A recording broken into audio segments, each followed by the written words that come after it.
is it talking about that? It seems to be the actual instrument involved in producing the return. Why is the instrument involved in producing the return? Because Isaiah at one point says, you, Cyrus, will accomplish you, Cyrus, my Messiah, my anointed one, says Messiah, will accomplish my whole purpose.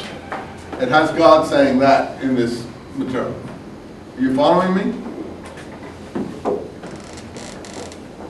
So who's Cyrus? This tells you the political situation. What's happening? He was the Persian emperor that took over Babylonia. Persian king, and then it really greets him. The conqueror from the east is going to break down the prison walls. It loves Cyrus. And it greets him with tremendous flattery. And in return,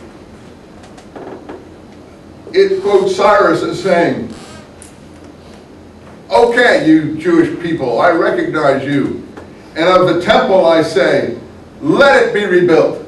And it actually incorporates Cyrus's words to the Jews to go back to their own country and rebuild their temple to a certain extent in honor of him. Since their God is presented in Isaiah as having anticipated Cyrus's coming. So they said, yeah, hey Cyrus, our prophet 200 years ago, who we tacked this onto, but you don't know that. They predicted you. Not only did they predict you, they called you by name.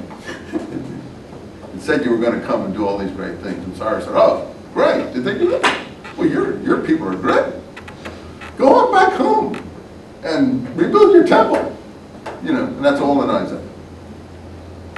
Most people only look for Jesus in Isaiah. No, don't just look for Jesus in Isaiah.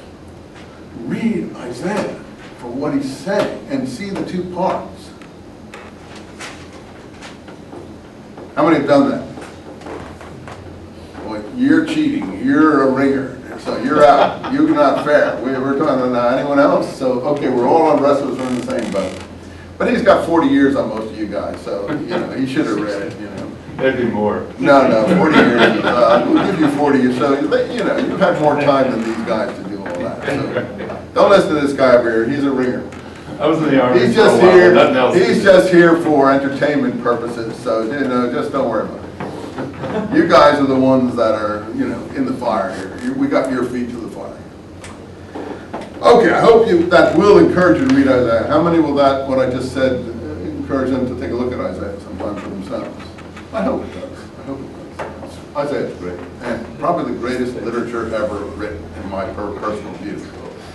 I believe Isaiah and Ezekiel, some of the Jewish prophets, are some of the greatest literature ever written, which is why I think they've been so successful in you know, in their influence and longevity, and will continue, good or bad, unfortunately, for all of us long after we're all gone.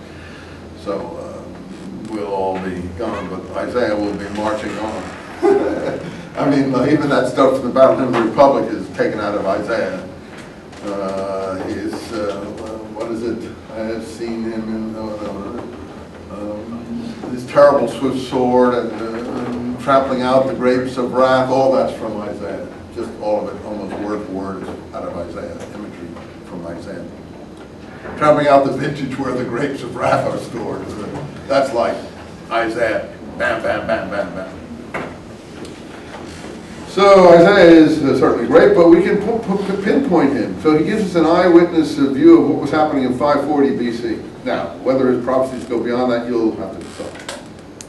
Christian theology says, yes, they apply to our situation 600 years later.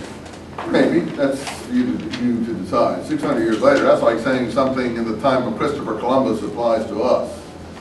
Even earlier than Christopher Columbus, something in the time of, I don't know who, the Battle of, not Hastings, the Battle of Agincourt applies to us. Pretty tough to make a claim like that.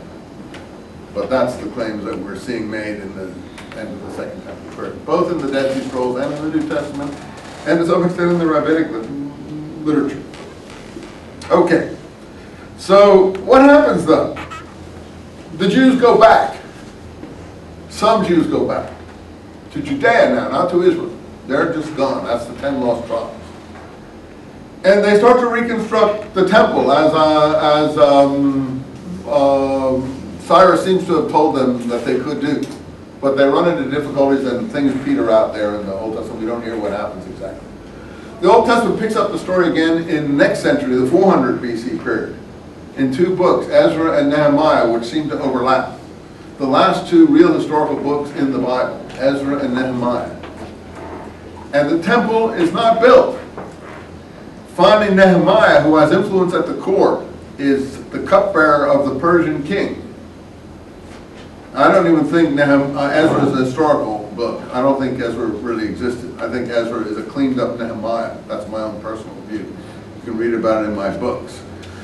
The reason I think so is that Nehemiah had the power to affect what he wanted to affect because he was at the Persian court and he was in the inner circle there, and he wanted the temple and to get built, and he wanted a wall to be built around Jerusalem to protect the returnees, and he pushed the project forward the way someone in the Bush government could push the invasion of Iraq or something. You know, he was someone in a key position who could do that. But being in that key position, everyone admits he had to have been a eunuch. You didn't get into a close circle position with the Persian king without being a eunuch. So he would have been forbidden to even perhaps enter the temple, as he was not a full human in their view. And in addition, he certainly couldn't preside over any ceremonies. So Ezra basically replaces him as the priestly person who does all this. But I don't think Ezra really historically ever existed. I make that argument in my book, Maccabees, Zadokites, Christians on Qumran, which you can find in the Dead Sea Scrolls and the First Christians, which they sell down in Barnes & Noble if you're interested, and I think it's a good argument. But I want to go on past that. That's where things dribble off. Under Nehemiah, things are reconstructed. But again, we go to a dark period. We know less about the period, let's say, from about 500 BC to 200 BC than we know about the period from 1000 BC to 700 BC. Because we don't have any biblical material that's covering it. And we don't get, really new sources until Josephus, 500 years later. So, it's really hard to see. We get the Maccabee books, which we already discussed a bit, which pick up the situation in the 200, 100 BC period. But they're not in the Jewish Bible, as we've discussed. They're in the Christian Bible, for the reasons being that the rabbis disapproved of them, and the rabbis took over Judaism after